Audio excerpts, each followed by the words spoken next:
Esta es la tarde en el continente americano. Cuando anochece en Europa y amanece en Asia, así cae la tarde en el continente americano y transcurre la noche y el amanecer en el resto del mundo. La tarde. ¿Qué tal? ¿Cómo están? Bienvenidos a la tarde de NTN 24. Gracias por acompañarnos, gracias por reportar sintonía y demostrarnos su preferencia. A nombre de Idania Chirinos y de este equipo, les doy la bienvenida. Las cuentas en Twitter, @NTN24, @la tarde NTN24. Mi cuenta personal, @Joely Ramírez. Vamos de inmediato con las noticias más importantes. Último minuto. NTN 24. Mucha tensión, más presión económica de Estados Unidos al régimen de Nicolás Maduro. Hace minutos el secretario del Tesoro anunció el bloqueo a $7,000 millones en activos de petróleos de Venezuela en la Unión Americana. En la conferencia de prensa también participó el asesor de Seguridad Nacional, John Bolton. El funcionario dijo que las sanciones a la petrolera estatal buscan evitar que Nicolás Maduro y sus funcionarios saqueen los recursos que son de todos los venezolanos. Además, las medidas prohíben que cualquier particular o empresa estadounidense realice negocios con PDVSA.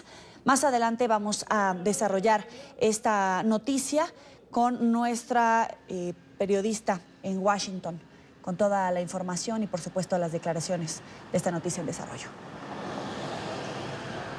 Organizaciones no gubernamentales en Venezuela señalaron hoy que la represión y la violencia en las protestas contra Nicolás Maduro de la última semana dejan 35 muertos y 850 detenidos. Familiares de los arrestados denuncian tratos crueles contra los jóvenes a los que funcionarios del régimen desnudan y golpean. Incluso algunos testimonios evidencian una supuesta agresión sexual en prisión. Lo apresaron en el conflicto que hubo en Macarao. No sabía nada de él, no tenía nada de comunicación con él. Llegué acá a Caracas el sábado, me trasladé a diferentes centros para ver dónde estaba y al fin me dieron que está en el DIGISEN, pero de verdad no he tenido comunicación con él y no sé qué va a pasar con mi hijo en realidad. Lo agarraron en Chacao, pero me cuenta que estaba en las Mercedes. Él dice que estaba parado y lo llevó la policía, lo agarraron y se lo llevaron. El sábado fue que yo medio vine a saber que pasaron la lista de tribunales que estaba ahí en el Palacio de Justicia. ¿Lo pudo ver? No, yo no lo he visto hasta ahorita, no lo he visto. Soy paciente diabético, ahorita estoy con una amputación, él es el que me ayuda a conseguir las medicinas y toda la cosa, él es el solo el que vive conmigo. Se fue a buscarme unas insulinas porque no se consiguen. Ayer fue que lo logré ver, 6 minuticos. Mucho miedo, mucho temor, porque el gran temor es que después de los 45 días algo muy incierto, no sabemos qué pueda pasar de allí.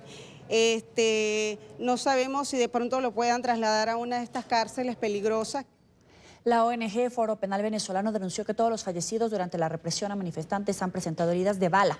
Vamos al lugar de la noticia con nuestra periodista en Caracas, Daniela Zambrano, con toda la información. Adelante, Daniela. Hola, buenas tardes. El Foro Penal Venezolano destacó que las mayorías de las detenciones se han registrado en el Distrito Capital, en el Estado Aragua y en el Estado Zulia. 850 personas desde el pasado 21 de enero y no dudan que esta cifra se sigue incrementando, pues siguen llegando denuncias de todos los estados del país. Lamentablemente también reportaron 35 personas asesinadas en el contexto de manifestaciones.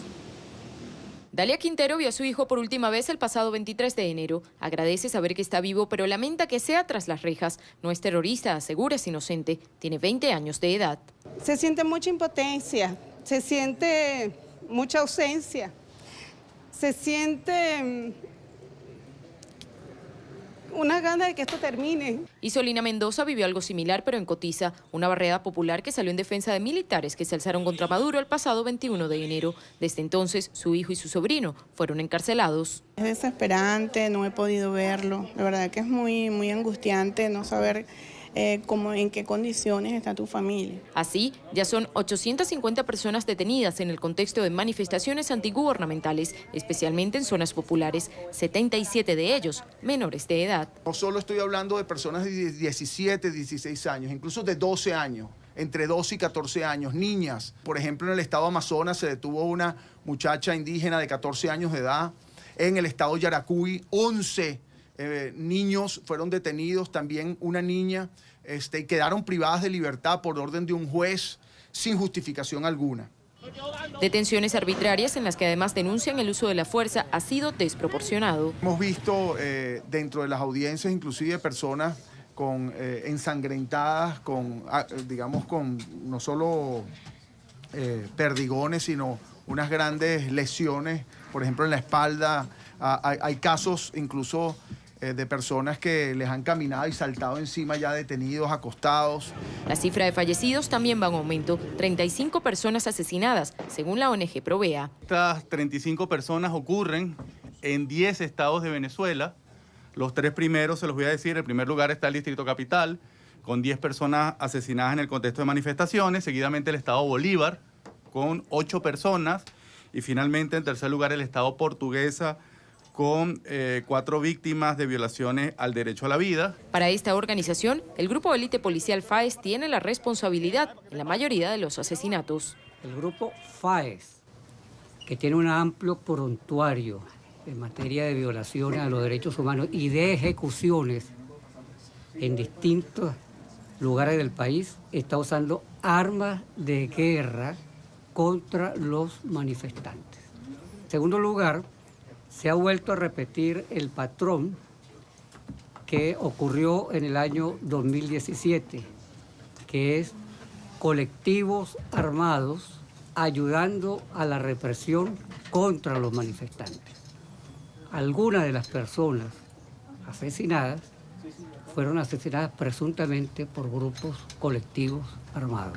Denuncian además que a los familiares se les ha obligado a mentir para poder recuperar los cuerpos de sus seres queridos. Un nuevo mecanismo de control es ahora el dolor. Son traficantes del dolor y si las personas quieren darle una cristiana sepultura, quieren recibir su cuerpo a corto plazo en la morgue, tienen que aceptar que se falsee cuáles fueron las causas del fallecimiento y cuál fue el organismo responsable. Según la ONG Foro Penal Venezolano, los cargos imputados a los detenidos han sido instigación pública, desacato a la autoridad, agavillamiento y, en el peor de los casos, terrorismo, ascendiendo a 976 la cifra de presos políticos. El Foro Penal Venezolano advirtió que todas estas denuncias serán elevadas ante el grupo de detenciones arbitrarias de la Organización de Naciones Unidas. Información desde Caracas, volvemos al estudio. Y gracias, y nos acompaña hasta ahora desde Caracas el vicepresidente de la ONG Foro Penal Venezolano, Gonzalo Imiev. Muy buena tarde, bienvenido al programa. Gracias, un placer estar con ustedes. El Foro Penal lleva muchos años registrando detenciones arbitrarias. ¿Por qué en esta oportunidad se manifiestan sorprendidos? ¿Cuál es la diferencia con años anteriores?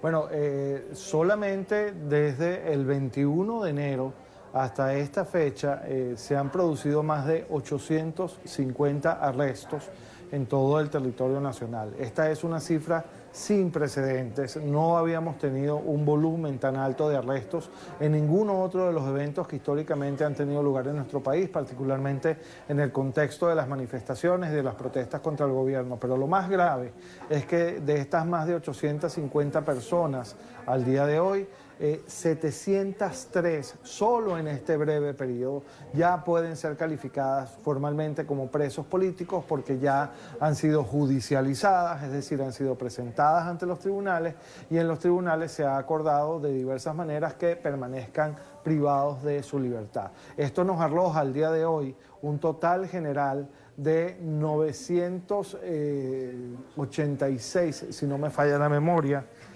presos políticos, 976, perdón, presos políticos al día de hoy. Nunca habíamos tenido en simultáneo, en un mismo momento, tantos presos políticos como los que tenemos al día de hoy en Venezuela. Nos llama la atención que haya 77 menores de edad entre los detenidos. La policía y la Guardia Nacional detienen sin distingo, es decir, están llevándose a quien sea, en cualquier lugar. ¿Esa es la orden? Sí, las detenciones, los arrestos han estado caracterizados fundamentalmente por dos cosas. Primero, la nocturnidad. Se producen fundamentalmente en la noche y ya después de que finalizan las protestas. No quiere esto decir que no se hayan materializado arrestos en protestas, sí ha pasado así, pero en términos generales el grueso de los arrestos ha tenido lugar después de la protesta de noche y se ha seleccionado específicamente a las personas sobre la base de la denuncia que se recibe de cuerpos irregulares, de consejos comunales, de patriotas cooperantes y es desde allí que se procede a su arresto particularmente y muy especialmente en las zonas más humildes, no solo de Caracas, sino de todo el país. Por eso esta detención ha sido, esa es otra de sus notas distintivas, una detención o una represión muy bien focalizada específicamente en las zonas más humildes, porque tiene una finalidad muy clara: neutralizar la protesta de las zonas humildes para seguir manteniendo el discurso del poder de que quienes protestan en Venezuela son las personas de clase media alta. Eso ya no es cierto. Las protestas se han materializado, se han concretado específicamente y de manera muy vehemente en las zonas populares. Ahora, con respecto al trato que han recibido los detenidos, recuerdo que hace días denunciaron tratos crueles e inhumanos. ¿Nos puede describir qué les han hecho? Bueno, en la casi totalidad de los casos hemos reflejado exceso y abuso en el uso de la fuerza al momento del arresto, es decir, personas que ya están sometidas, que ya están neutralizadas, incluso así se les sigue maltratando, se les sigue golpeando. Algunos de los detenidos han reportado que en los lugares de reclusión a los que son llevados se les somete a maltratos, golpes, humillaciones, se les obliga a gritar consignas a favor del gobierno. Hay personas sobre las cuales que se han puesto sobre el piso y sobre las cuales se camina o se salta encima con las botas militares, hay golpes, maltratos, etcétera. Eso es lo que tenemos hasta ahora, pero vamos a sacar un informe particularizado y pormenorizado de esas situaciones en específico. Hemos escuchado denuncias sobre la actuación de la Guardia Nacional Bolivariana, pero en la rueda de prensa que reportaba nuestra periodista en Caracas, ustedes señalaron a al FAES como responsable de las violaciones a derechos humanos. ¿Qué es el FAES? ¿Qué nos puede decir de ese grupo? Bueno, las organizaciones de tutela y de protección de los derechos humanos tenemos ya meses denunciando que la FAES, que es la Fuerza de Acciones Especiales de la Policía Nacional Bolivariana, que es un cuerpo élite que además sirve más que todo a propósitos tácticos y de inteligencia, esté siendo utilizada como mecanismo, como herramienta para la neutralización de la disidencia y de la oposición. Esto viene ocurriendo desde hace meses. Sin embargo, en este contexto reciente ha sido el cuerpo que predominantemente ha intervenido en la represión, no solo en la represión de las manifestaciones que se dan en las zonas más humildes y populares, sino en todos estos arrestos y en estas irrupciones violentas que se están produciendo en horas de la noche y de la madrugada en las viviendas de los más humildes para llevarse a la gente. Esto es muy grave porque este es un cuerpo que actúa primero con armas de guerra, es un cuerpo táctico y además no es un cuerpo entrenado en funciones de control de manifestaciones públicas, es un cuerpo entrenado en funciones más bien de neutralización de delincuencia peligrosa, de manera tal que es muy delicado que se utilice este cuerpo policial. Esto además evidencia, ya lo decían otros compañeros de otras ONG, un profundo desprecio del poder hacia las clases populares, porque está soltándole contra esas clases populares a sus perros más peligrosos, a los que están entrenados para matar, no a los que están entrenados para controlar manifestaciones pacíficas. Ahora, la ONG que usted representa se basa en el monitoreo de detenciones y asistencia jurídica. ¿Qué nos puede decir de los asesinatos en medio de las protestas? Provea incluso hablaba de 35 muertes. Bueno, nuestras cifras coinciden perfectamente con las que está levantando Provea y las que está levantando el Observatorio Venezolano de la Conflictividad Social. En el contexto específico de protestas tenemos 35 asesinados en todo el territorio nacional, pero además hemos recibido reportes de ejecuciones extrajudiciales que se dan en la noche o en la madrugada, una vez que las personas son víctimas de estas irrupciones violentas, de estas violaciones a su domicilio por parte de cuerpos policiales, como por ejemplo la FAES o incluso la propia Guardia Nacional de Venezuela, que lamentablemente además en estos casos están actuando de la mano de los colectivos de grupos irregulares armados. Le agradezco al vicepresidente de la ONG Foro Penal Venezolano, Gonzalo Imiev. Gracias por estar con nosotros. Gracias a ustedes, un placer. Hasta luego. Y en un mensaje divulgado a través de sus redes sociales, el presidente interino de Venezuela, Juan Guaidó, convocó 2 manifestaciones para esta semana. La primera se va a llevar a cabo este miércoles para exigir a los militares que se pongan del lado de los ciudadanos y permitan la entrada de ayuda humanitaria. Guaidó también convocó otra manifestación el próximo sábado, sin ofrecer mayor información al respecto, salvo que la protesta tendrá lugar en las calles de toda Venezuela y todo el mundo. El próximo miércoles, atención, de 12 a 2.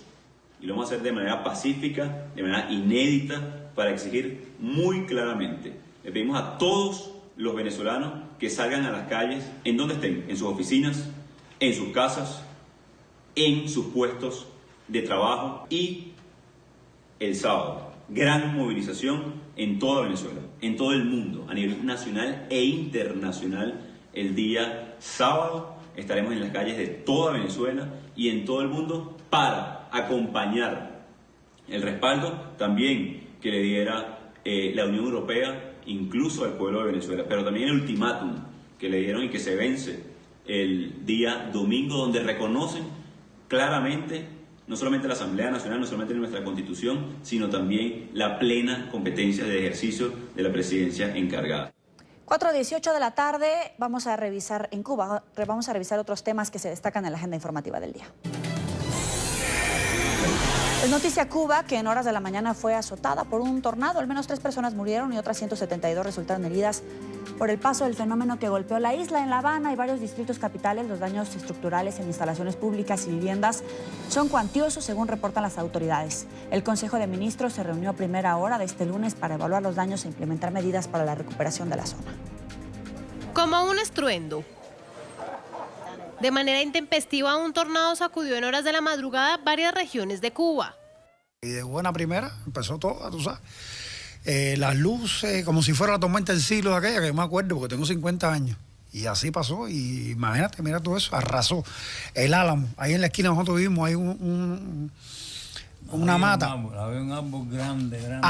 Álamo, y este de Laurel. Y los dos se lo llevó de acuajo.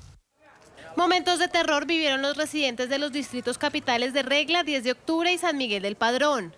Caída de árboles, postes eléctricos, viviendas afectadas era lo que se podía ver en medio de la oscuridad. Servicios de emergencia se trasladaban a los lugares afectados para atender a personas heridas.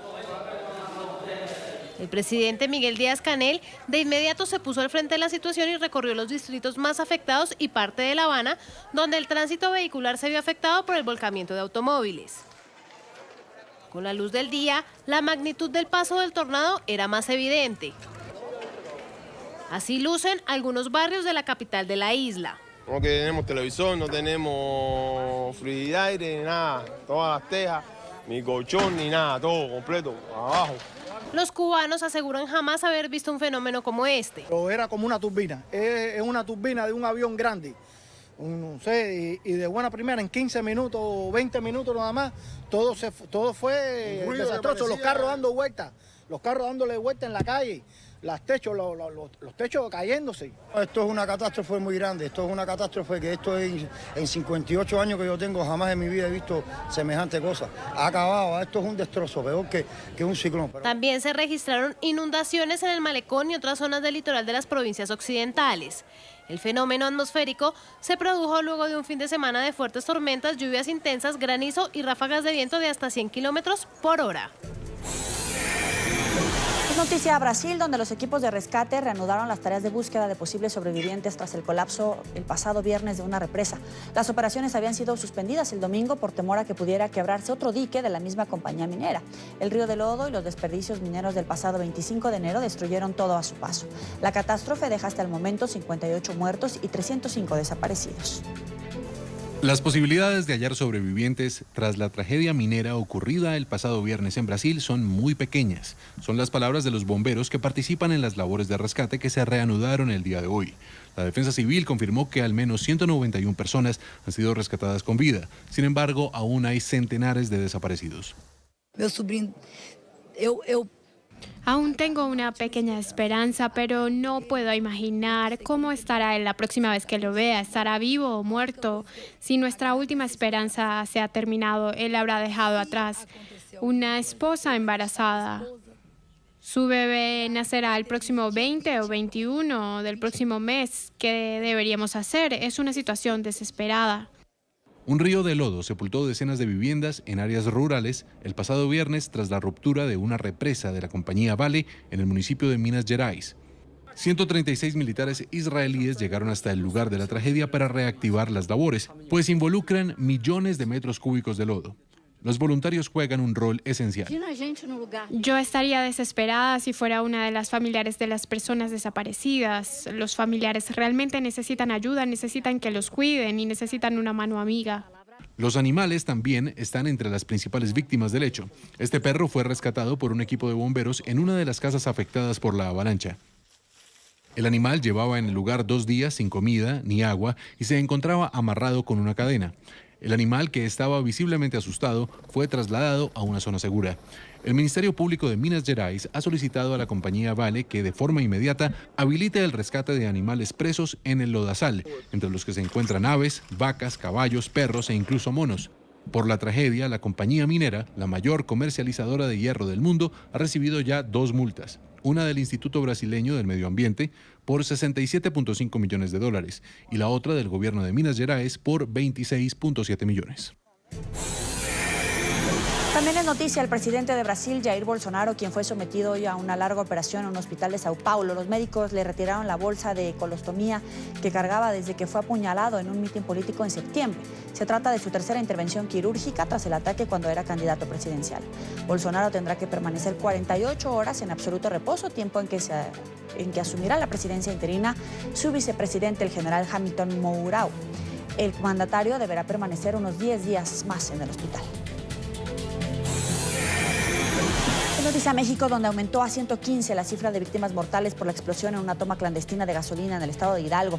El pasado 18 de enero, un grupo de pobladores reventó un ducto y empezó a sustraer el combustible. 2 horas después se registró una fuerte explosión. 32 personas permanecen hospitalizadas tras sufrir graves quemaduras. 16 de ellas se encuentran en cuidados intensivos.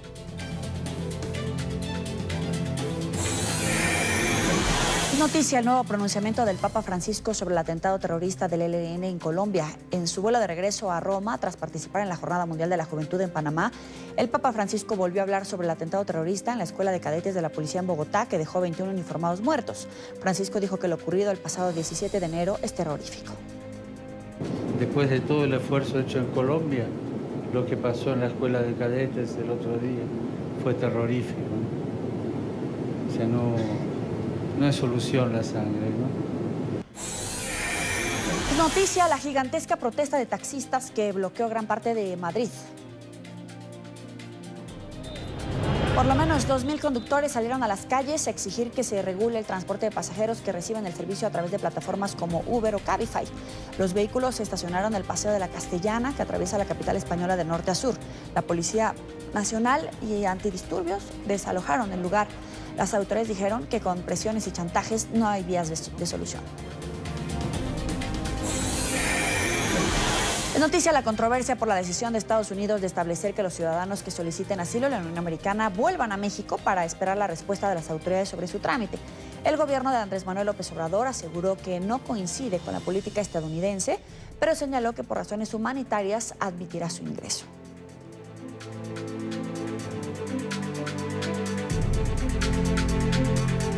Hacemos contacto en México con Eunice Rendón, secretaria ejecutiva del Sistema de Seguridad en México. Bienvenida, gracias por estar con nosotros. Como siempre, un placer saludarte. Hola, ¿cómo estás? Primero que nada, el gobierno del presidente Andrés Manuel López Obrador dice que no coincide con esta política, pero por razones humanitarias admitirá su ingreso. ¿Es oportuno que por estas razones, bajo esta premisa, comiencen a darle esta recepción a estos migrantes? Y si es así, ¿hasta cuántos migrantes podría recibir? Mira, creo que primero que nada hay que subrayar que el presidente Trump al final sigue pues en la misma actitud desde que llegó, ¿no? Que es justo esta postura bastante inmigrante y de querer que México funcione como un tercer país seguro y ahora pues poder deportar a la gente de otros países a México, lo cual no se hace bajo una normativa internacional, ¿no?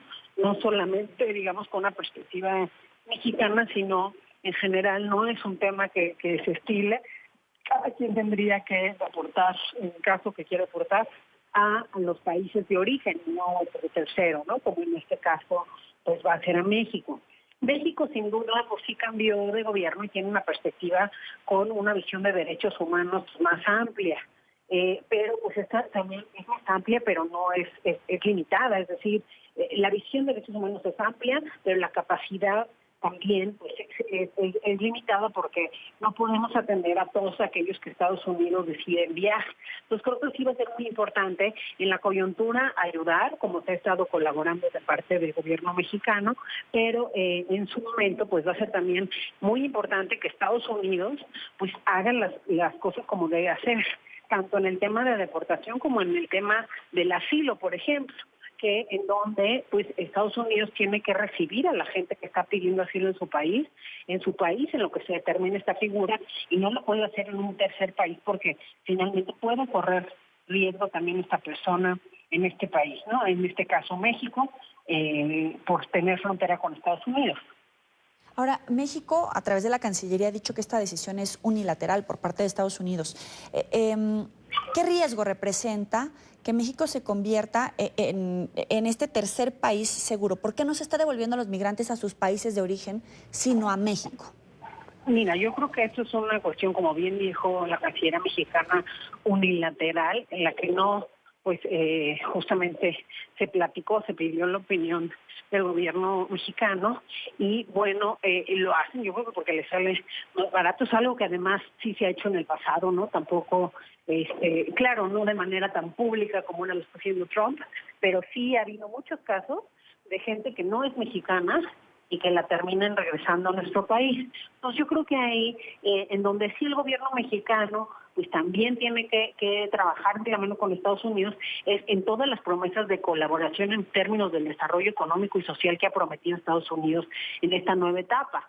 Porque de otra forma pues va a ser muy complicado y va a haber zonas de alta presión, es decir, porque son zonas de deportación, de expulsión, de movimiento, incluso de incidencia, digamos, de vulnerabilidad delictiva en nuestro país. Entonces, pues es muy importante que todos estos factores de riesgo no confluyan sin ninguna respuesta adicional. El Estado mexicano tiene, por supuesto, un plan desde sus instituciones para el tema migratorio, ¿no? De esta visión integral de la migración, etcétera, pero pues se tiene que complementar con otras ayudas, más si el flujo pues va a ser tan amplio como Estados Unidos quiere. Hay que ver también de cuánto estamos hablando, cuánta gente van a deportar, eso no ha quedado claro. Y por el otro lado hay un fenómeno que no se ha hablado, pero es a raíz de todo lo que Estados Unidos ha anunciado, las medidas antimigrantes, etcétera, pues México ha recibido más migrantes que nunca. Es decir, se incrementaron tan solo el año pasado en un 500% las solicitudes de refugio. Entonces sí hemos visto un impacto de por sí ya con los cambios de Trump y esto pues significa ampliar ese impacto. Claro, ahora México ha expresado que va a recibir a extranjeros con citatorio ante juez migratorio por razones humanitarias y que no va a recibir menores no acompañados ni extranjeros con problemas de salud. ¿Esas son las claves mínimas de lo que México tiene que hacer en esta situación?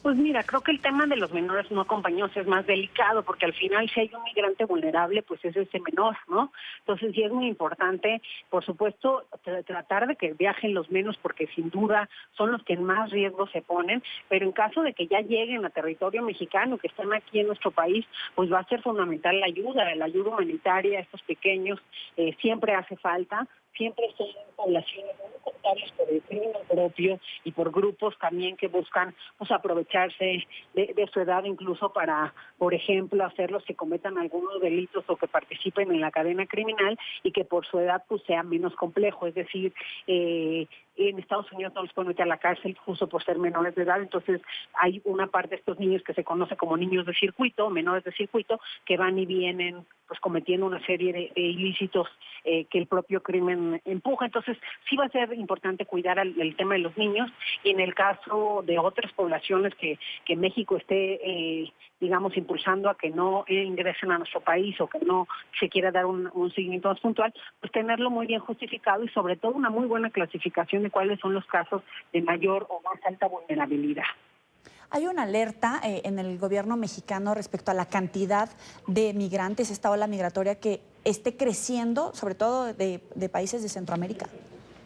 Pues mira, en realidad no, simplemente ha sido más visible el tema por todo el escándalo que se ha hecho, pero en términos numéricos, pues ni esta caravana ni la pasada llegan pues México transita por nuestro territorio 500,000 personas cada año. Simplemente el tema mediático y lo ha hecho más visual, no más visible. Claro, pero en México entonces no hay ninguna alerta por esta situación, por la cantidad de migrantes que pudieran estar regresando a México y que se esté quedando en territorio mexicano. Sí, o sea, hay una alerta, digamos, en el sentido de este nuevo cambio que se anuncia, pero como te digo, ya venía sucediendo. No es la primera vez que Estados Unidos va a deportar a gente que no es mexicana a nuestro territorio. Ya lo venía haciendo, nada más sin decirlo. Ahora hay la diferencia que se dice. Entonces, ¿qué pudiera pasar con esta diferencia? Que a lo mejor aumente, ¿no?, el criterio de cuánta gente van a regresar por nuestro territorio. No olvidemos que incluso desde hace ya como 6 meses Estados Unidos también de manera unilateral decidió cancelar los vuelos que venían a la Ciudad de México cada semana, de los 3 vuelos, y los manda ahora por la frontera norte, generando pues un flujo difícil en esta frontera. Bueno, para concluir, hablábamos de que México no se debería de convertir en este tercer país seguro, de estas deportaciones que no tendrían que ser en este sentido. ¿Al gobierno de López Obrador le está costando o le falta plantarle cara y postura al gobierno del presidente Trump? Porque fue muy crítico cuando Peña Nieto era presidente, pero hoy por hoy está sucediendo estas irregularidades. Pues mira, yo creo que ya necesitan tener una relación congruente a lo que se había hablado en la campaña, incluso a lo que habían hablado los 2 mandatarios, pero sin duda México, en caso de que Estados Unidos siga pues con esta postura unilateral, tiene que tomar también cartas en el asunto y dar la cara por todos esos mexicanos que están allá y por también por el país y el desarrollo, digamos, en la zona fronteriza, para defender y velar también por los intereses mexicanos. Entonces, sí es muy importante tener una perspectiva de derechos humanos, aquellos que ellos estén deportando, pues a ayudarlos en ese sentido, con esa visión, como también en la frontera sur se está haciendo, pero sin duda, como te decía desde un inicio, pues eso tiene un límite. Entonces también, y me parece que Trump sí es alguien que pasa los límites. Entonces, eventualmente el Estado mexicano pues va a tener que hacer esa cara a Trump, ¿no? Que a Trump al final no le importa quién esté en el gobierno, pues él va a seguir con su postura.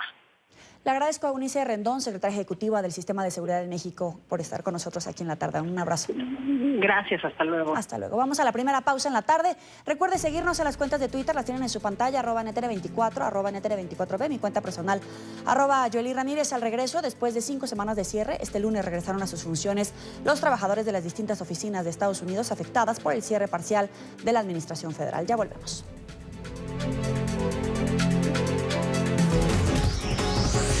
Ya regresamos con La Tarde.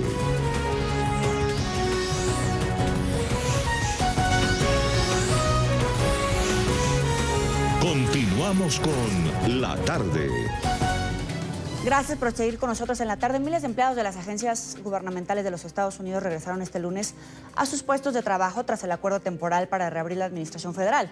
Las oficinas estuvieron cerradas 5 semanas por la falta de entendimiento entre el presidente Trump y los demócratas por los fondos que el presidente le pide al Congreso para la construcción del muro fronterizo con México. El reporte con Carolina Valladares. ¿Qué tal? Buenas tardes. Desde el Congreso de los Estados Unidos han pasado apenas 3 días desde que el presidente Donald Trump firmara ese decreto para así dotar de fondos durante un plazo de al menos 3 semanas a la Administración Federal después de 35 días de cierre. Y pasados estos 3 días, el presidente ya está amenazando con quizás poder volver a cerrar la Administración Federal. Son ya varios los días en los cuales el mandatario estadounidense no se reúne en la Casa Blanca con la presidenta de la Cámara Baja, la demócrata Nancy Pelosi, tampoco con el líder demócrata en la Cámara Alta, con Chuck Schumer. Por lo tanto, las negociaciones parecen un poco estancadas. Mientras tanto, insistimos, el presidente amenaza con esa opción de volver a cerrar el gobierno federal. Creo que tenemos una buena oportunidad. Vamos a trabajar con los demócratas y ya veremos. Si no lo logramos, pues obviamente declararemos la emergencia, porque eso es lo que es una emergencia nacional. Estos son pastores hispanos, reverendos y sacerdotes, y ellos comprenden mejor que nadie que es una emergencia humanitaria, y vamos a ocuparnos de nuestra frontera, y se va a hacer, y el crimen va a caer en todo el país. Y siendo de acuerdo con los demócratas la opción que baraja Donald Trump, como ya barajó antes de firmar este decreto para reabrir el gobierno, esa sería la opción de declarar la emergencia nacional, una situación que le podría crear problemas porque debería entonces usar el dinero destinado para el Departamento de Defensa para construir así su muro en la frontera con México. Creo que lo que el señor Trump está diciendo después de haber reabierto el gobierno es parte de la negociación. Él ha estado amenazando con una declaración de emergencia, la cual no es claro que sea legal constitucional, él puede declarar una emergencia, pero no es claro que él pueda usar fondos que ya han sido atribuidos por el Congreso para otros propósitos para construir un muro. Han sido en total 35 los días en los que cerca de 800.000 empleados federales no han recibido su salario, pero han sido 400.000 más o menos los que no han acudido a sus puestos de trabajo. Esto tiene implicaciones. Esto implica, por ejemplo, problemas en logística. Muchos de ellos no han podido recibir emails, tampoco se les ha caducado sus contraseñas y muchos de ellos tampoco tenían esos pases para poder acceder a los edificios gubernamentales. También no solamente implicaciones logísticas, este shutdown, como se le conoce aquí al cierre parcial del gobierno, ha tenido también implicaciones económicas. Esos trabajadores van a acabar cobrando, pero lo van a hacer más tarde y en total se les debe cerca de 6.000 millones de dólares. Este es el reporte desde Washington. Carolina Valladares para NTN 24. Gracias, Carolina. Y vamos a Nueva York, donde comenzó la jornada 35 del juicio a Joaquín El Chapo Guzmán, que está próxima a entrar a su recta final. El actor que interpreta al narcotraficante mexicano en la serie de Netflix se acercó al juicio para conocer un poco más de cerca al capo de la droga. Saludamos a Laura Sepúlveda, periodista de nuestra cadena aliada La Voz de América. Adelante. Estando ya en la etapa final del juicio a Joaquín El Chapo Guzmán, la jornada número 35, está la semana 11 del juicio y seguimos escuchando a alias Memín, la persona que se encargó de temas de seguridad, de la agenda de Joaquín El Chapo Guzmán, incluso de la seguridad de los hijos de Joaquín Guzmán Loera. Él en este momento sigue respondiendo a preguntas de la defensa, que a nombre de Eduardo Valareso trata de poner en tela de juicio detalles por él entregados en medio de este proceso. Esta ya es la tercera jornada en la que él sigue entregando algunos detalles de cómo funcionó el cartel de Sinaloa. Asimismo, durante esta jornada conocimos a Alejandro Eda, el personaje, el actor mexicano que ha venido interpretando a Joaquín El Chapo Guzmán en una serie de Netflix. Pese a las bajas temperaturas, él viajó desde México hasta la ciudad de Nueva York para poder acercarse un poco más a ese personaje que interpreta y así poder tener un proceso de investigación que le permita representarlo, personificarlo de una forma más cercana. Él dice que esta situación lo conmueve en cierta forma, pues califica como difícil el hecho de que él esté enfrentando un proceso tan complicado contra el gobierno de los Estados Unidos, que además es un idioma el cual él no maneja, el idioma inglés. Se refiere en repetidas ocasiones a Joaquín El Chapo Guzmán como el señor y dice que esto es debido a una imagen de respeto que guarda, pues es un personaje mayor que él y a quien además representa o digamos caracteriza en esta serie de Netflix que se está preparando para su segunda temporada. Ya conocimos a este último testigo cooperante, serían 2 personas más que la fiscalía pondría en el estrado y ya sería después el turno de la defensa de revelar cuáles van a ser los elementos que utilizará para avanzar en este proceso que ya está en su etapa final. Soy Laura Sepúlveda de La Voz de América desde la ciudad de Nueva York para la tarde. Gracias, Laura. Y de nuevo a la pausa. Al regreso, más sanciones económicas de Estados Unidos a Venezuela.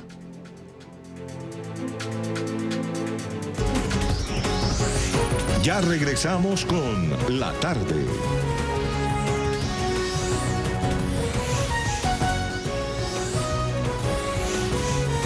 Continuamos con La Tarde.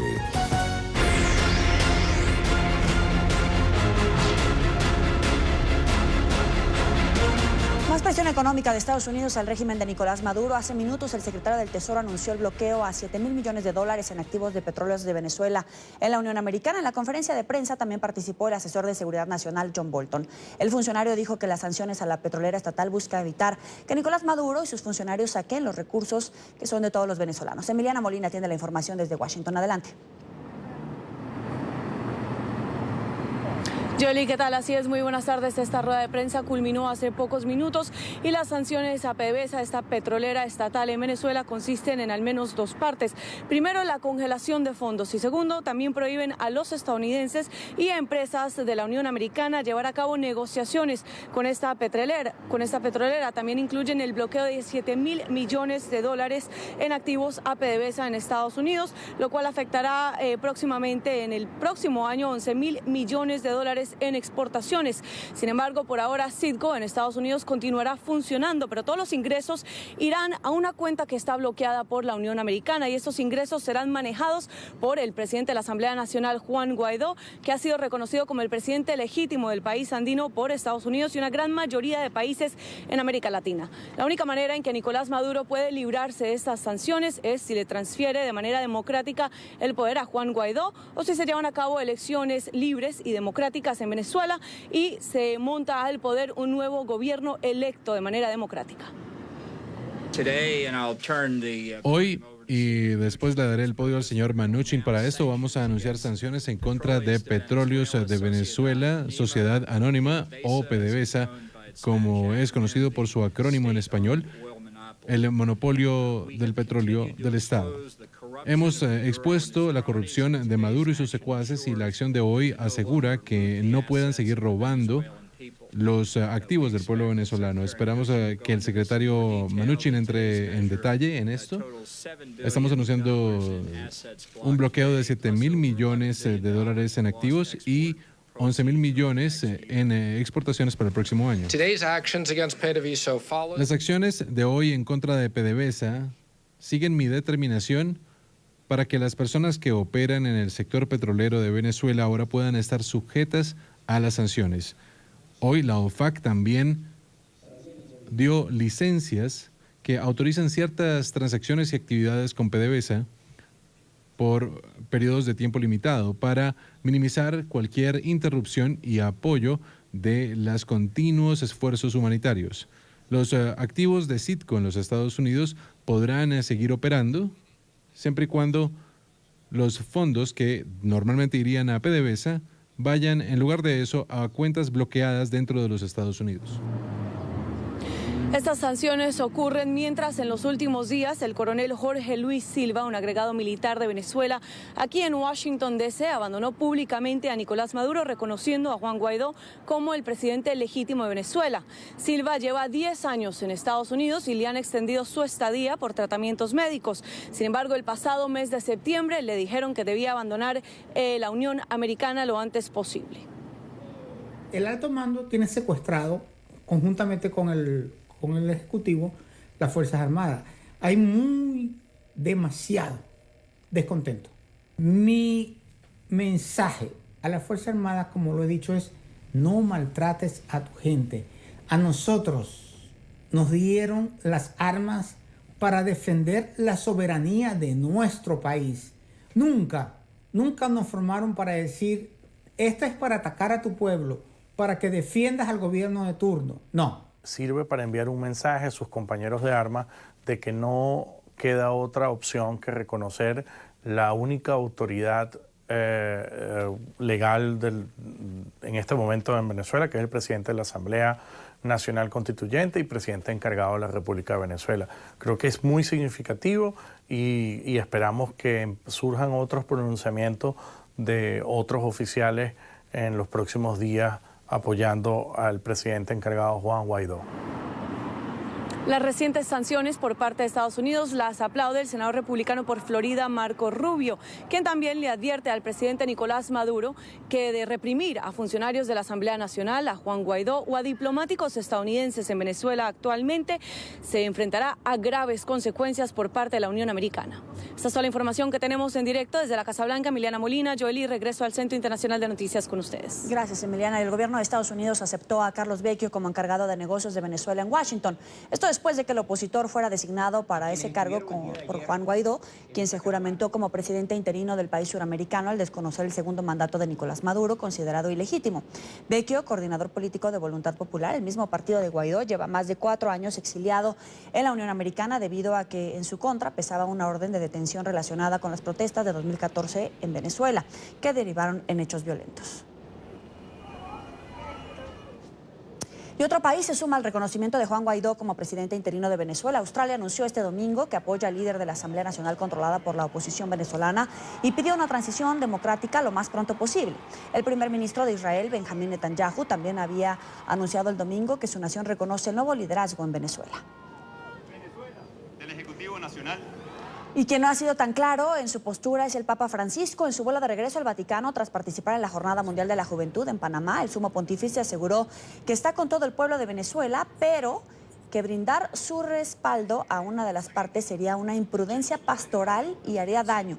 Francisco se mostró muy preocupado por los últimos acontecimientos después de que al menos 30 personas murieran la semana pasada durante las manifestaciones opositoras contra la usurpación del poder por parte de Nicolás Maduro.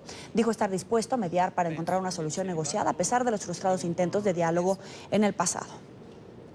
Yo sufro por lo que está pasando en Venezuela en este momento y por eso deseo que se pongan de acuerdo, no sé, tampoco decir ponerse de acuerdo está bien. Una solución justa y pacífica.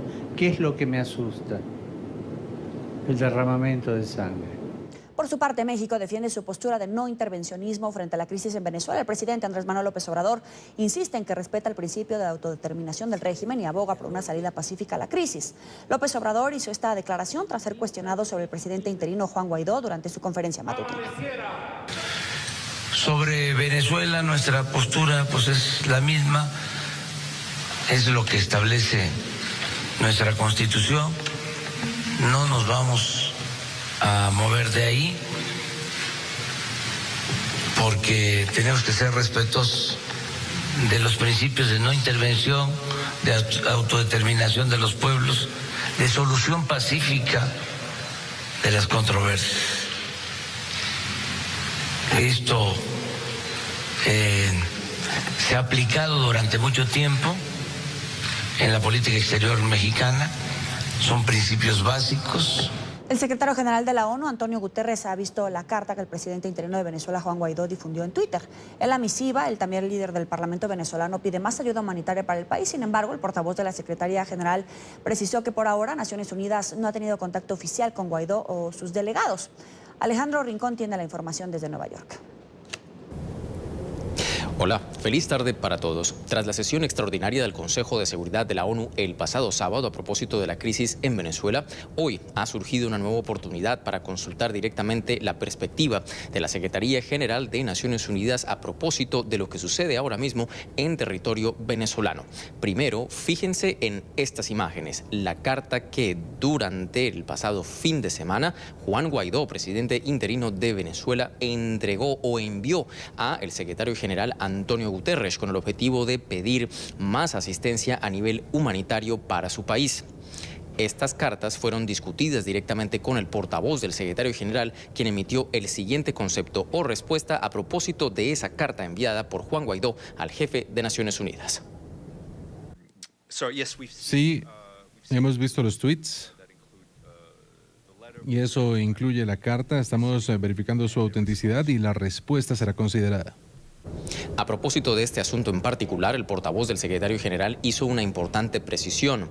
Naciones Unidas y su jefatura ha visto esa carta a través de Twitter, aun cuando no se ha recibido de manera oficial, que en términos de lenguaje diplomático es muy importante y nos introduce al siguiente tema clave que ha sido discutido hoy con la Secretaría General de la ONU a propósito de la crisis en Venezuela, relacionada con los últimos movimientos de Juan Guaidó y el gobierno interino de empezar a nombrar algunos delegados, como ya se hizo en las últimas horas ante los Estados Unidos.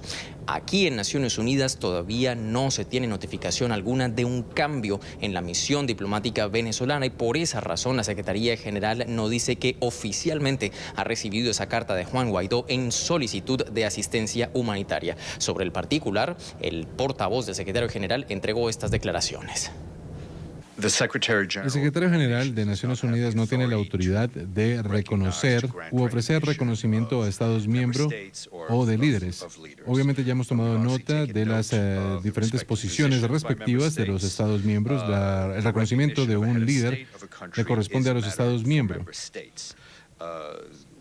No hemos recibido información de que haya habido cambios en el gobierno del país. Esa respuesta nos permite recordar que hasta el momento Naciones Unidas ha insistido en que no es una autoridad competente para reconocer o no a Juan Guaidó como presidente interino de Venezuela, sino que ese es un asunto que pertenece directamente a los venezolanos. Adicionalmente, Naciones Unidas recuerda que en estas horas que son tan críticas para la nación suramericana, el llamado de la jefatura de este organismo internacional es a buscar nuevos espacios que alivien las tensiones en el país. Es toda la información que tenemos para ustedes por ahora. Continúen con más en la tarde.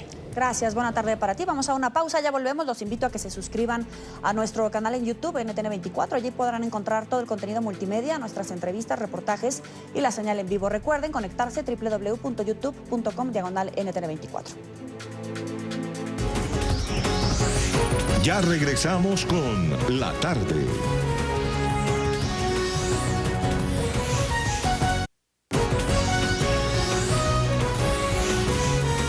Continuamos con La Tarde.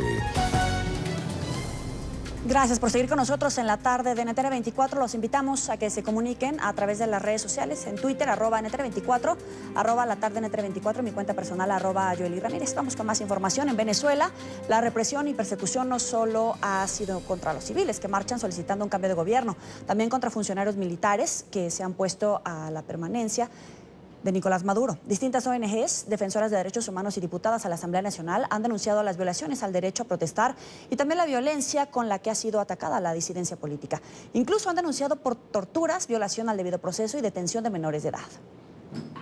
Otras ONG de Venezuela manejan cifras distintas sobre la represión. Es el caso de la Coalición de Derechos Humanos, que también monitorea detenciones militares. Desde el 21 de enero son al menos 10 los tenientes apresados, sumados estos a los sargentos de la Guardia Nacional sublevados el pasado lunes. Esta mañana acabamos de emitir una alerta porque nos han denunciado que desde el 21 de enero han sido detenidos 10 tenientes y han sido fuertemente torturados en los sótanos del Dijesín en Boleíta.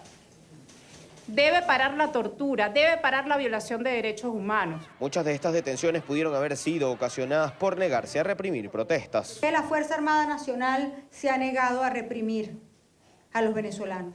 Lamentablemente están siendo utilizados funcionarios del FAE, o nosotros no sabemos si se trata de colectivos uniformados con FAE. El comportamiento que mayoritariamente ha tenido la familia de la Fuerza Armada Nacional, que no se ha prestado para este tipo de agresiones, para atacar a su pueblo, que por el contrario se ha mantenido al margen de esta situación. Denuncian que la tortura ha estado presente contra los detenidos, no solo militares, sino también contra los civiles. Calculan al menos 956 detenidos. No tienen acceso a alimentos, además les dan descargas eléctricas, es lo que nos han denunciado. Golpes, descargas eléctricas, bombas lacrimógenas en las celdas, polvo de las bombas lacrimógenas en las capuchas, intento de asfixia y amenazas de violaciones, por supuesto, sexuales. Entre las violaciones a derechos humanos destacaron la detención de menores, 2 de ellos enfermos, 1 de cáncer y otro con síndrome de Down. Niños de 12, de 13, de 14, de 15 años de edad. Un niño de 12 años es absolutamente inimputable conforme establece la legislación venezolana. Además denunciaron que se trata de impedir el acceso a la justicia y el debido proceso. Se niega la defensa particular.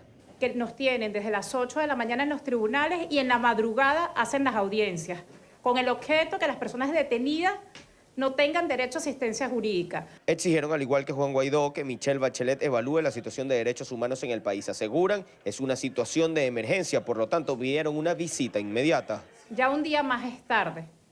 Es un día más es tarde para la familia venezolana. Prácticamente pedimos auxilio. Es necesario que observe in situ la situación que estamos viviendo, pero de la mano de las víctimas, de la mano de los familiares. Las diputadas a la Asamblea Nacional, así como defensoras de derechos humanos, han indicado su preocupación ante la actuación de cuerpos policiales, como por ejemplo la Fuerza de Acciones Especiales de la Policía Nacional. Indican que han tenido no solamente actuaciones de represión, sino también de persecución política. Desde Caracas, Venezuela, para la tarde de NTN 24, Luis Alejandro Laya. Saludamos a esta hora a la diputada venezolana Adriana Pichardo. Diputada, gracias por estar con nosotros, bienvenida. Las ONGs de Venezuela están reportando al menos 35 fallecidos. Le pregunto, ¿ha recrudecido la violencia en las calles? Mira, los fallecidos están a nivel nacional. Hay fallecidos lamentablemente en Amazonas, en Lara, en Caracas, Miranda, Cojedes, en Zulia. Es decir, ahí no puedo decirte ni siquiera que hay un estado con más fallecidos que otros. Por supuesto, Caracas es donde se elevan las cifras por lo que sucedió, por ejemplo, en las zonas populares del Junquito o de Petare, y la situación en Carora, que arrojó 5 fallecidos, 2 de ellos menores de edad, que además fueron acribillados en la puerta de su casa por el FAES. Claro, ahora, a diferencia del 2017, en esta oportunidad ha parecido más violenta por la cantidad de fallecidos en muchos menos días. ¿La violencia ha sido por parte de cuerpos policiales? Ha sido en manos del FAES, a quien hoy lo nombro como el escuadrón de la muerte del régimen de Nicolás Maduro. Hemos visto una actuación distinta, mucho más violenta, incluso personalizada, pues atacan a comunidades que estén protestando con bombas, con perdigones, pero luego, caída la noche, en horas de la madrugada, entran como delincuentes a las casas a llevarse a quienes ellos creen son los líderes o quienes ellos consideran son los culpables de que un pueblo haya levantado la voz y haya salido a cacerolear, porque en la mayoría de los casos simplemente fueron cacerolas y trancas de las calles de sus comunidades las protestas que se dieron. Pero estoy convencida de que el pueblo venezolano no va a detener su protesta pacífica, porque sabe que es su derecho, porque sabe que está pegado a la Constitución y porque además sabe que cuenta con el único poder legítimo hoy en Venezuela, la Asamblea Nacional, y con su presidente encargado, Juan Guaidó. Así que el llamado a todo el pueblo venezolano a que continúe de manera pacífica y organizada en las calles, y que además pronto, en los próximos días, lo haremos nuevamente masivamente. Pero ustedes aseguran que las protestas han tenido un registro, una presencia, sobre todo en zonas populares. ¿Qué cambió del 2017 que llevó las protestas ahora a estas zonas? Mira, lo que pasa es que durante años, digamos, ellos han tenido, por supuesto, siempre el control absoluto del resto de los poderes del Estado, pero también de los medios de comunicación, y tenían de una u otra manera el reconocimiento de la legitimidad por parte de la comunidad internacional. En este momento, desde el 10 de enero para acá, entramos en una nueva etapa donde el pueblo venezolano empezó a ver que obviamente ya no se trata de líderes de oposición o de algunos líderes de sectores económicos del país desconociendo o denunciando a Nicolás Maduro. Se trata de prácticamente la mayoría del mundo diciendo que ese señor está usurpando el cargo, que está utilizando de manera ilegal los símbolos patrios de Venezuela y que no representa al pueblo venezolano. Ellos empezaron a ver la otra cara de la moneda, que por años trataron de ocultársela, que trataban de callarle la boca con una bolsa clap, y se suma, por supuesto, además ver incluso a los funcionarios públicos de los distintos órganos del Estado, a la misma familia militar que dan mensajes claros a sus familiares de lo que está ocurriendo, y ver además, por supuesto, ya digamos, consolidado, materializado la juramentación de Juan Guaidó frente a millones de venezolanos. Ya los sectores populares entendieron que esta crisis tiene nombre y apellido, que esto no es algo casual, que esto fue sistemático, fue, digamos, tal cual una crisis lenta para llevarnos a esta situación y tenerlos bajo su control, y entendieron que hay otra manera de gobernar, que hay otra manera de llevar las riendas del país, con el mensaje que Juan Guaidó ha dado a todos y la demostración que en unidad, que junto a la comunidad internacional, junto a los sectores más importantes económicos del país y junto, créannos, a la Fuerza Armada Nacional estamos dando. El pueblo entendió que aquí hay un camino, que aquí hay una nueva etapa, aquí es la posibilidad real de una nueva Venezuela y de superar esta desgracia que nos ha tenido sumergido durante los últimos 20 años. Vamos con los números. Según sus datos, la persecución política ha crecido en esta semana. Desde el 21 de enero, las detenciones han llegado hasta hoy a casi 1000. El 23 de enero es el mayor número de detenidos solamente en un día desde 1999. Con estas cifras, le pregunto, ¿buscan sembrar terror para acabar con la movilización popular? Sí, o sea, el número ha incrementado precisamente porque este tipo de organismos de seguridad como el FAES no están hechos además para controlar orden público. Por lo tanto, pues arremeten de una manera mucho más violenta atacando con armas de fuego en la mayoría de los casos a las comunidades para poder controlar y llevar de forma masiva, y lo hacen además claramente para dar un mensaje de terror, para evitar que la gente salga. Pero en lo que yo he podido ver, en mi opinión, eso les ha salido absolutamente mal, porque además venezolanos de los barrios de todo el país, a los que ellos en una oportunidad armaron y permitieron que se armaran para que los defendiera, hoy están defendiendo a su pueblo, y son esos los que vemos que se enfrentan de manera distinta a esos organismos de seguridad. Mientras el pueblo está en sus casas con unas cacerolas, pues hay ahí vecinos que tienen armas que no se las dimos nosotros, que siempre lo hemos denunciado, pero que hoy son los que están protegiendo de esa atroz ataque que les da el FAES a sus vecinos. Entonces, por eso es que estamos viendo de repente cómo en tan pocos días hay 43 muertos, porque en esta oportunidad el FAES está utilizando armas de fuego. No estamos hablando de perdigones, no estamos hablando de una ballena que le echa agua a la gente, estamos hablando de que están disparando armas, están balas reales, y por eso la cantidad de muertos y casi todos con muchos tiros en la cabeza. Claro, pero han vuelto a realizar el llamado a Michelle Bachelet en la rueda de prensa que ofrecían sobre la violación a los derechos humanos que está registrándose en Venezuela. Yo le pregunto, ¿qué tan factible es una visita del alta comisionada para los derechos humanos en territorio venezolano? Mira, es absolutamente real y posible. En primer lugar, bueno, vimos los resultados de lo que fue el Consejo de Seguridad de la ONU, donde claramente se denunciaron todas estas cosas y se demostró una vez más la situación de violación de derechos humanos en Venezuela. En segundo lugar, pues hemos tenido meses comunicando y manteniendo informada a la alta comisionada de las cifras y de la situación real en Venezuela. En su momento, antes del 10 de enero, mientras Nicolás Maduro ejercía legítimamente la presidencia de la República, dio apertura a la visita, dio el permiso, como el placé, como se dice, para que la alta comisionada viniera a tierras venezolanas, y ahora lo hace el único presidente legítimo en Venezuela, que es Juan Guaidó. Así que ella está totalmente clara de la situación. Obviamente tendrá muchas presiones y tendrá temor, sin duda alguna, de venir a Venezuela en una situación como esta, pero es necesario que ella in situ, repito, de la mano de los familiares, de la mano de las ONG, haga la visita y constate lo que nosotros durante mucho tiempo hemos estado denunciando, y estoy seguro, porque además ella lo ha hecho público, tiene toda la disponibilidad de venir, está simplemente, por lo que nos han informado desde la ONU, terminando los trámites requeridos diplomáticamente para realizar esta visita.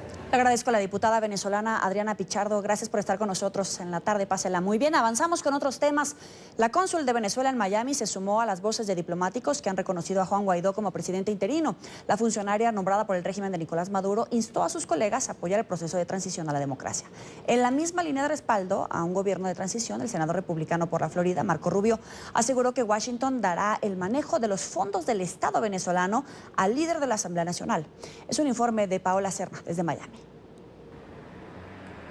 Hola, ¿qué tal? Muy buenas tardes. Scarlett Salazar, quien ha sido diplomática de carrera los últimos 20 años para el gobierno venezolano, anunció a través de este video que reconoce la constitución de su país y a Juan Guaidó como el presidente interino del país, y ha dicho que continuarán las labores del consulado aquí en la ciudad de Miami. Yo, Scarlett Salazar, cónsul de primera en la ciudad de Miami, estado de la Florida, quiero hacer de conocimiento a la comunidad venezolana residente en los Estados Unidos de América de lo siguiente. Apegándome a la Constitución Nacional y leyes venezolanas, declaro que reconozco como presidente encargado al ciudadano diputado Juan Guaidó.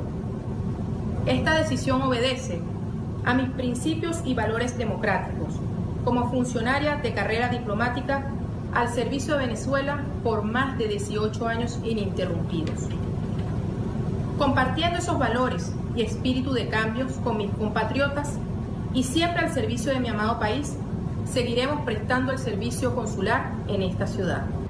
El consulado de Venezuela en Miami continúa cerrado. Sin embargo, un grupo de venezolanos esta mañana se acercaron para entregar el documento con la amnistía a los funcionarios de dicho departamento, que hasta lo que se conoce han viajado en su mayoría a Venezuela. Nos encontramos en el consulado de Venezuela, aquí en la ciudad de Brickell, en Miami. Lamentablemente el consulado está cerrado, pero vinimos a traer la ley de amnistía para todos los funcionarios que decidan apegarse a la Constitución y a la presidencia de la República encabezada por el presidente interino o encargado Juan Guaidó. Le pedimos a todos los funcionarios, si se encuentran todavía en Miami, que se apeguen a la Constitución. El consulado está cerrado, pero dejamos pegado en la puerta 2 copias de la ley de amnistía basada en el artículo 333 de nuestra Constitución, que fue promulgada por la Asamblea Nacional de Venezuela.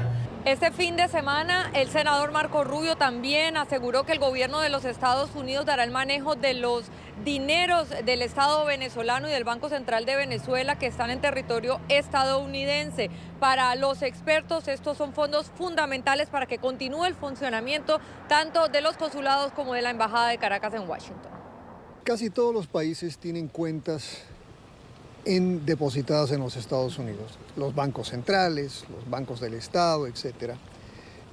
Para pagar cuentas, para mantener ahorros. Obviamente la banca norteamericana es una banca de mucha confianza y entonces se hace pues obviamente ese tipo de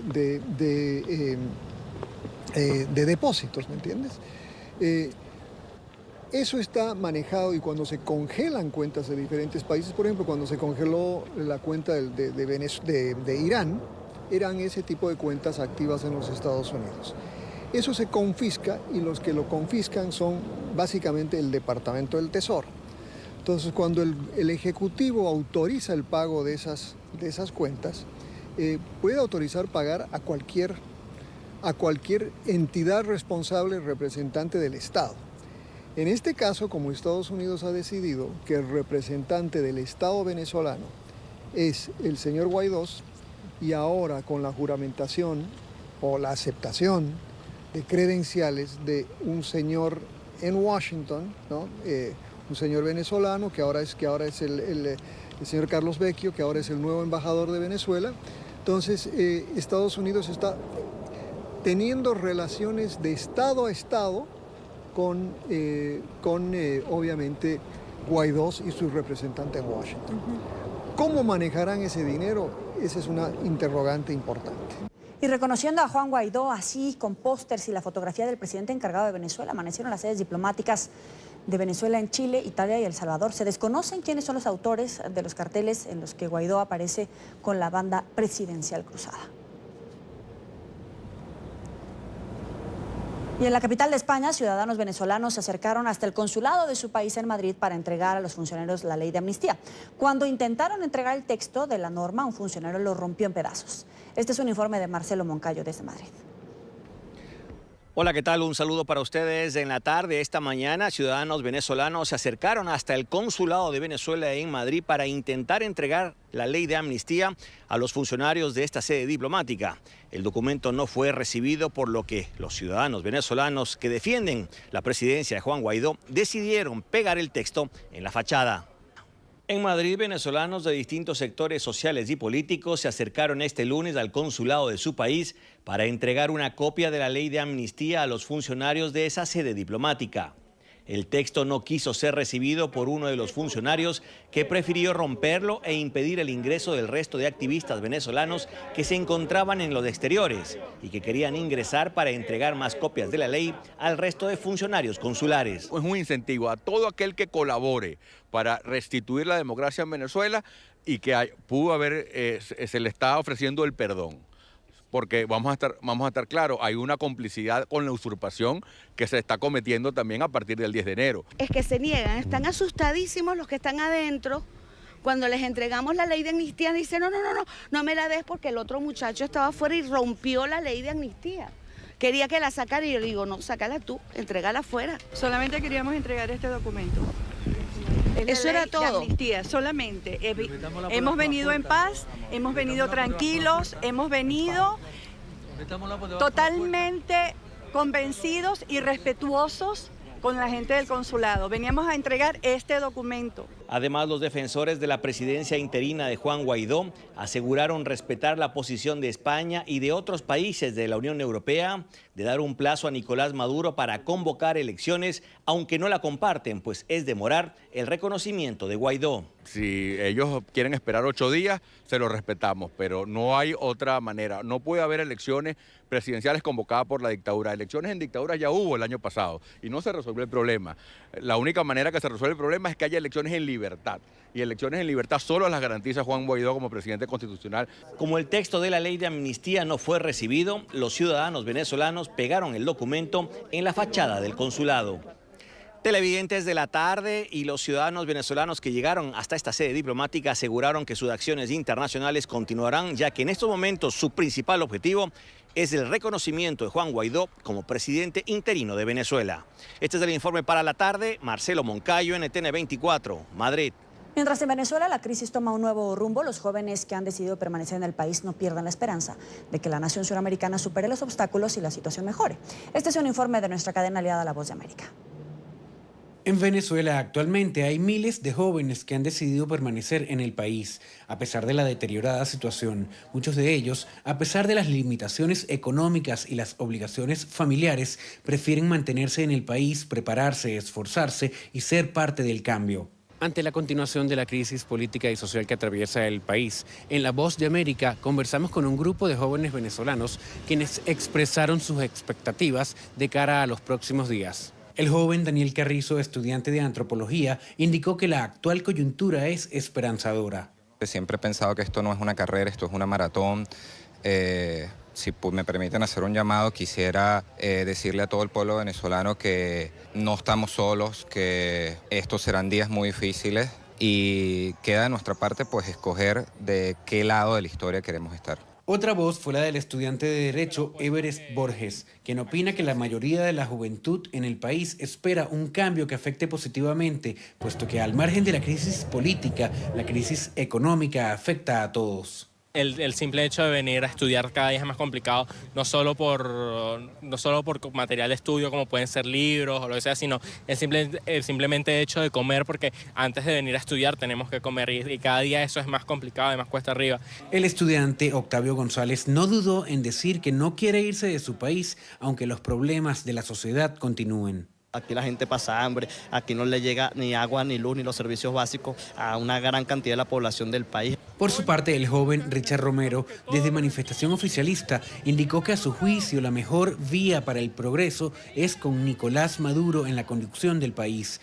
Hoy más que nunca necesitamos que todos los venezolanos estemos unidos, porque no se trata de un nombre, no se trata de un color, si es amarillo, si es verde, no, se trata de nuestra venezolanidad.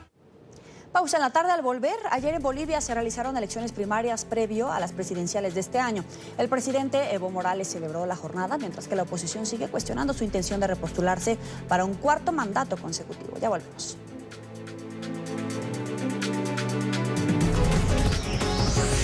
Ya regresamos con La Tarde.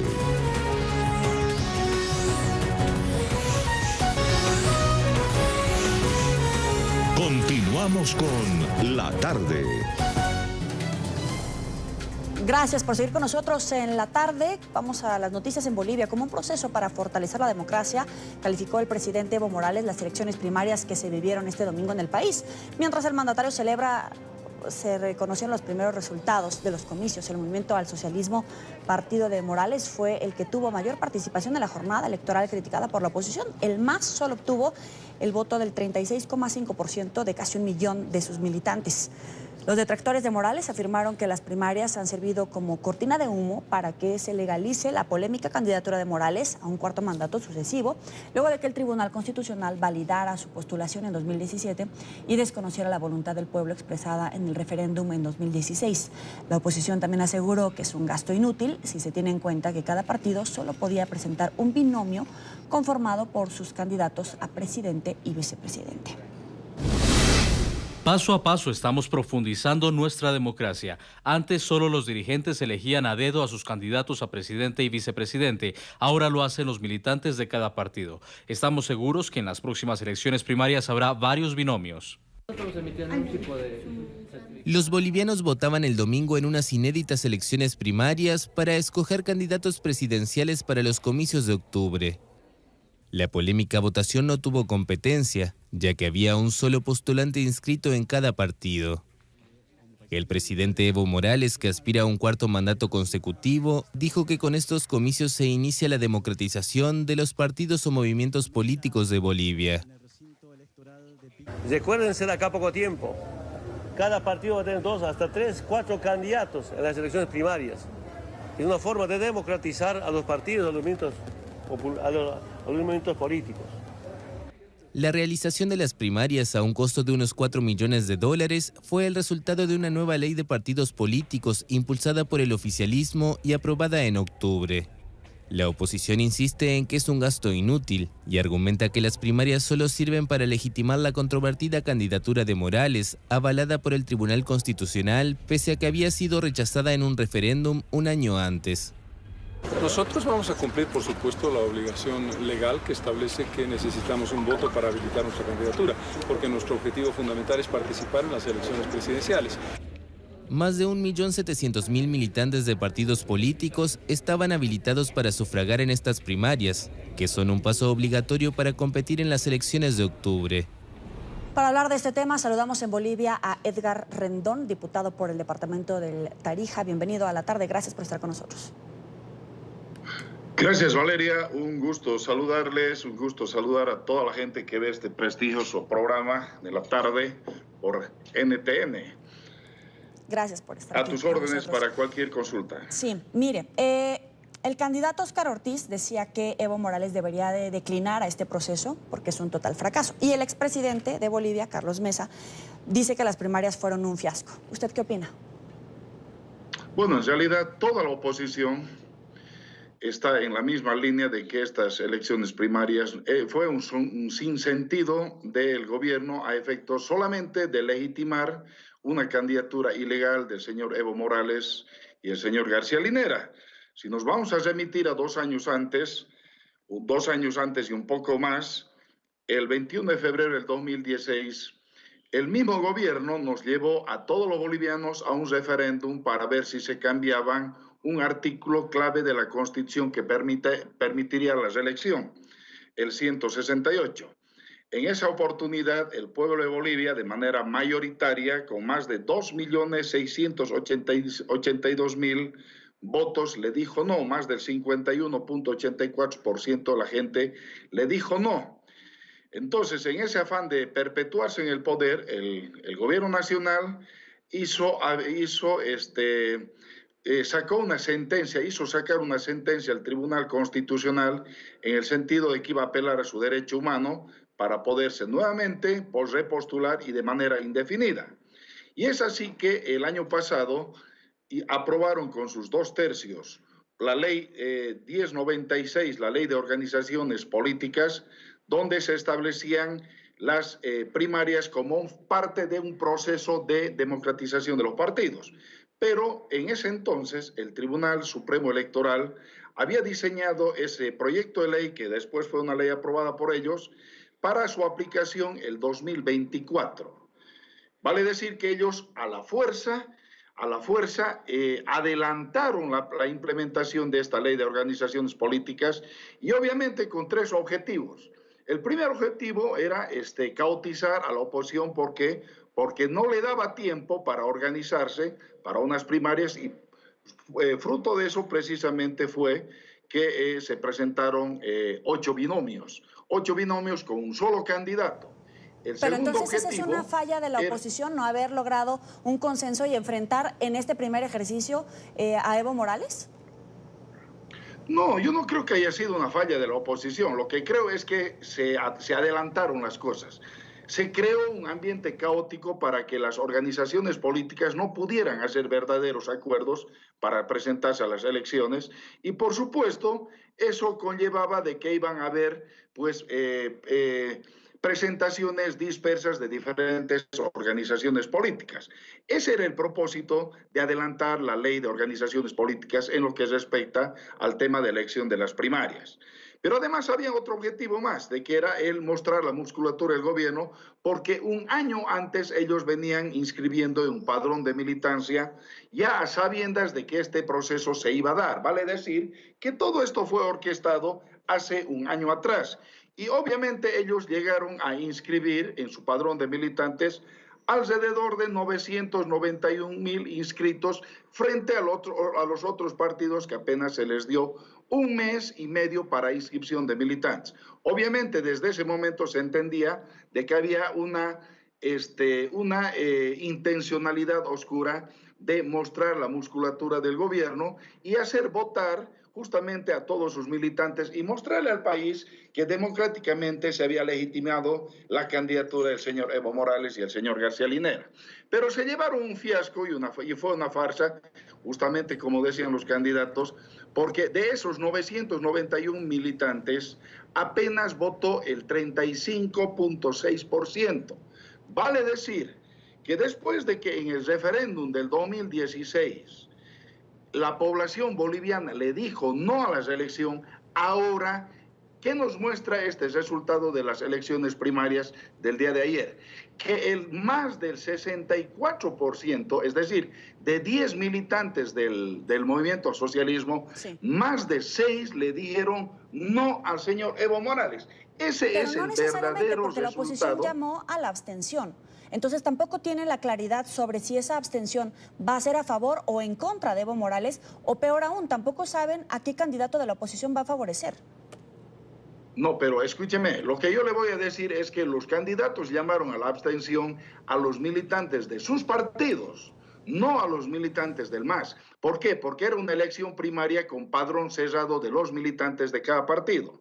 Entonces, el MAS hizo una campaña muy fuerte, incluso presionando a sus militantes, porque en su mayoría son empleados públicos, obviamente del gobierno, los llamó a que fueran a la elección, a las elecciones primarias, y es más, hicieron un control permanente sobre su participación, sobre su asistencia. Sin embargo, a pesar de toda esa acción, toda esa acción desarrollada por el gobierno del MAS, no llegaron ni siquiera a completar lo que era su expectativa mínima de 50% de militantes que fueran a sufragar. Y es más, incluso dentro de ese 36% que votaron de los militantes del MAS, un 10% votó nulo o voto blanco. Entonces, además de la gente que no participó, incluso sus mismos militantes ni siquiera quisieron votar, a pesar que estaban siendo obligados a ir a votar. Entonces, eso nos demuestra claramente, de que incluso en la militancia del MAS, la gente no está de acuerdo en que haya esta repostulación y esta perpetuación en el poder. Lo que quiere la gente es la alternabilidad, porque cree que es necesario y sano que se perfeccione la democracia, pero además de eso hay otros elementos más en juego. Pero esa alternabilidad necesariamente va a beneficiar a un candidato de la oposición, o debido a esa división que hay dentro de la oposición va a terminar reeligiéndose el presidente Evo Morales, le pregunto.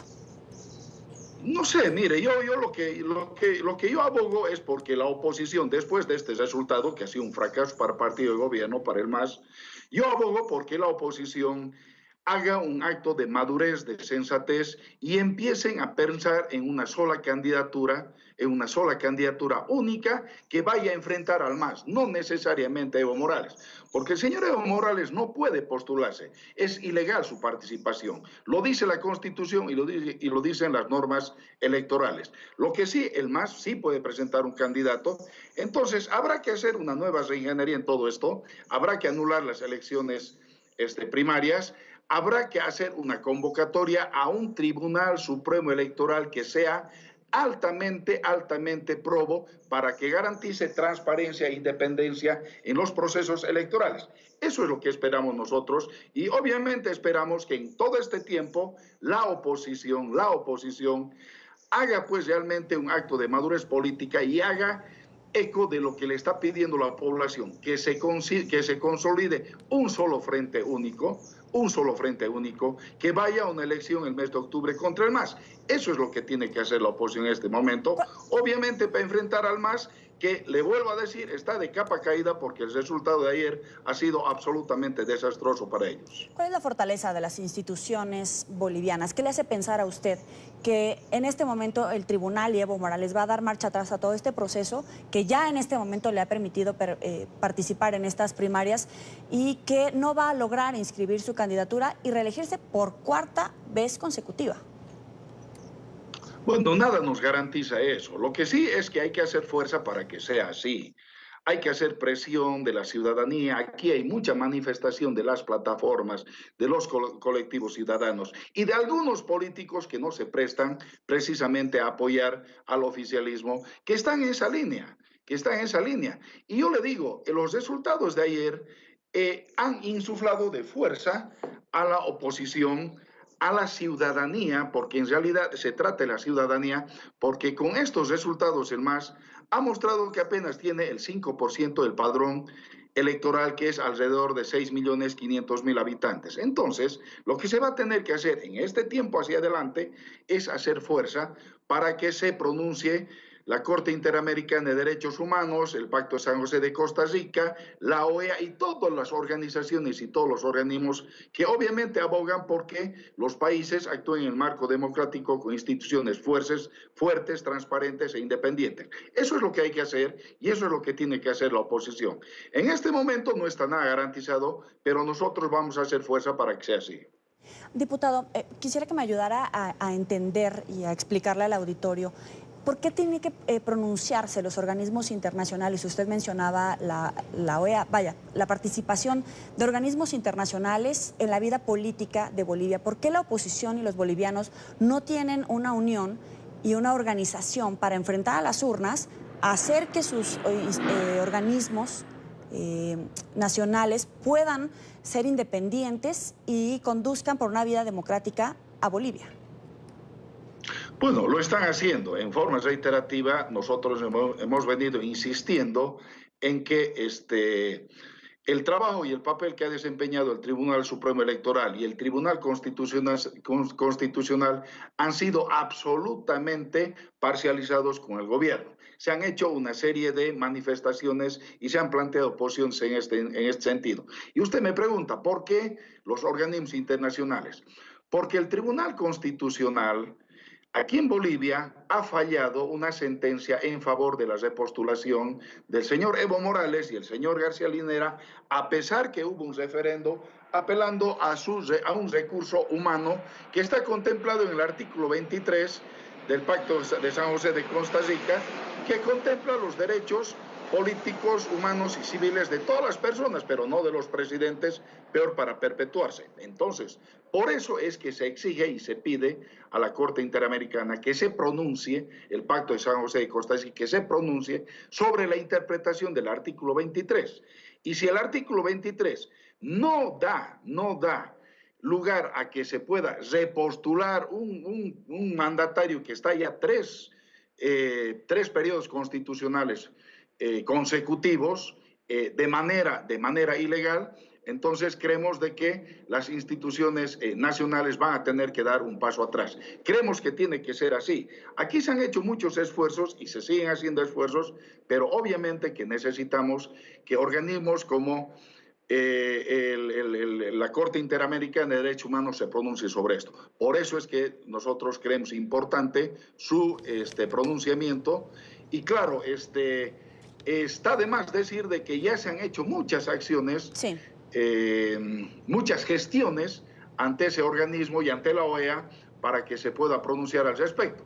Pero claro, también eso conlleva tiempos y bueno, las elecciones son el mes de octubre y esperamos que todo sea conducente a que primero, que no se presente el señor Evo Morales, segundo, a que se haga un cambio ya en el Tribunal Supremo Electoral y tercero, de que obviamente de que las elecciones sean lo más transparentes, lo más justas, porque de lo que se trata es de consolidar y fortalecer un proceso democrático con instituciones fuertes y transparentes, como le decía. Le agradezco, ¿es labor diputado de la oposición? Sí.